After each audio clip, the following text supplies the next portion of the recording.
Danger Dolan.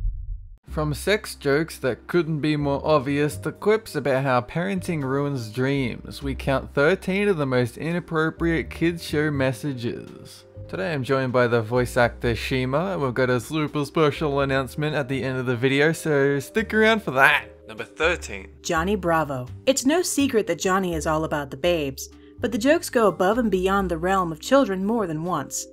For instance, when little Susie, a toddler from next door, asks Johnny to come to her party, he tells her to ask again when she's 15 years older and in a co-op. Then there's also the part where a woman is blindfolded to play a game with the kids, and she says, "I can't remember the last time I was blindfolded."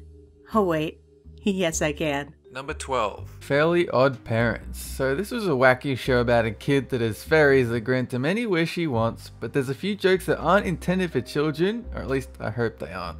At one point, Timmy takes a paper towel to his room and asks not to be disturbed. In another episode, Timmy asks when his dad's dreams are shattered, to which his dad replies, "How old are you?" I have no idea who thought that was a good line for a show intended for children. Number 11. Justice League. You're almost certainly familiar with the concept. The DC heroes go flying around saving the day, but there's an episode with a joke that no well-raised kid will understand. Flash is showing off how fast he is, ending his boast with a, "I'm the fastest man alive." But then Hawkgirl says, "That probably explains why you can't get a date." For a man that can outrun himself, it certainly took him a second to get that jab. Number 10. Dexter's Laboratory, a show about a kid genius. Pretty clean show for a good 99.99% of the time. But of course, adults cannot resist inserting their opinions and jokes in at inappropriate times. The only one that stands out in the show is when Dexter goes next door and sees a woman that has Dad's trophy plastered on her ass as if she were plucked from a political cartoon. Not only that, but Dexter looked pretty pleased with the view. Number 9. Hercules. Greek mythology is full of sex and horrible tragedy, and Disney did a good job sidestepping all of that in their rendition of Heracles' tale. Hercules is the Roman name for the same guy. But even though they went through all the effort to take out the really bad stuff, they left in a reference to Oedipus, which is a tale of a man that has sex with his mother and tears out his own eyes. Also, there's a frame where you can see a minotaur in the shape of a penis, which might be an accident until you look at what happens after he lands. Number 8. Rugrats. Of all the shows on this list, a cartoon about babies, this is the one that really should be clean as a nun's bookshelf. But there's a couple that are there to keep the parents tuned to the show. One of them is in the movie, where a baby complains someone cut his cord. Then another peers down his pants and says, "Consider yourself lucky." Then there's the scene where the grandpa brought home movies, one of which is Lonely Space Vixens, his personal favorite, but only after the babies have gone to bed. Number 7. Ed, Edd, and Eddy. 3 kids run around during spring break, all named some form of Edward, if that weren't already obvious. And Eddie shows himself to have a dirty mind and also an energetic hand. He makes a pun about doing a snow job, and then there's Eddie's room, which is the room that parents have nightmares about. Just look at it! Tissues everywhere and innocuous white stuff on Double D's face. In another scene, there's post-it notes everywhere, all over the house, and on one of them it quite clearly says, "Don't touch yourself." Number 6. Arthur. In one episode of this Moral Jam show, there's a homage to various different cartoons. All of them make sense to give a nod to. That is except for the South Park reference, where Arthur is laid down in front of aliens zapped, and then his clothes come off and he looks pretty disgruntled.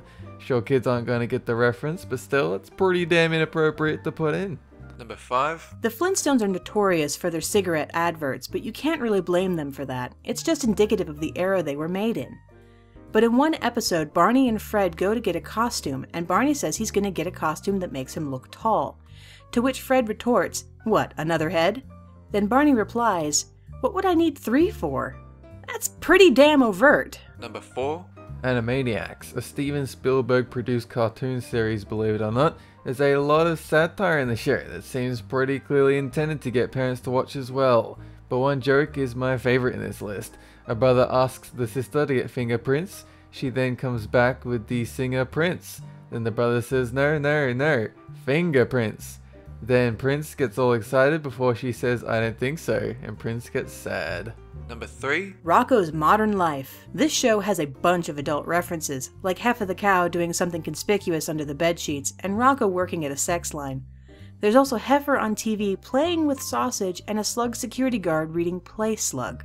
But the best of them all is Rocco going out and picking fruit, only to discover that the fruit he pinched was actually attached to someone hiding in the bush. The person hiding then runs out, holding his crotch. Nothing subtle about that one. Number 2. The Simpsons. It's arguable whether or not this show is entirely kid appropriate. God knows most of the Western adult population loves at least the first 10 seasons. But either way, unlike Ren and Stimpy, The Simpsons is actually watched by many children and it needs to be recognized. There's this sign, the initials spell out shit, the Mr. Plow episode if you think about it, Bart knowing why Miss Hoover got her name, Do Not Touch Willie, the needle exchange that Otto is disappointed is for sewing, and so many more. But I'll mention another 2 because it's The Simpsons. The sign here says Sneed's Feed and Seed, formerly Chuck's, now what rhymes with Chuck that begins with F and S. Lastly, there's the Fuzzy Bunny sex ed class where 2 bunnies are implied to go at it off screen, but then Edna says she's faking it. Number 1. SpongeBob SquarePants. There's no arguing that SpongeBob is for kids. It has the lowest possible age rating anywhere you go, yet there's a bunch of hidden jokes in it completely intended for adults. Let's start with an obvious one. The Krusty Krab in Bikini Bottom. I hope I don't need to spell that one out for you. Then there's Squidward sticking a vacuum on his crotch. SpongeBob with a boner nose, and Patrick mishearing SpongeBob saying, "Your genius is showing," getting panicked and hiding his crotch. The best one is when SpongeBob is hiding in the sand and there's a yellow cylinder coming out from the sand, and Mr. Krabs says, "Please tell me that's your nose." Danger Dolan, what super secret surprise do you have for us? Well, internet person, allow me to unveil a new YouTube channel, Super Planet Dolan. The new animation initiative featuring Q&As and music videos by Dolan, Shima, and everyone else at Planet Dolan. The animators we have on board are crazy talented, and they're working full time to bring you a new animation every single week. We'll also have a few music videos, mostly our take on well-known nursery rhymes that our younger audience might get a kick out of. We already have a bunch of videos waiting for you, so come along and check us out. Our channel will be linked on the screen and in the description box below. If you like what you see and you want more, give the new channel a subscribe. Keep checking back to our channel for more content, and as always, have a good one!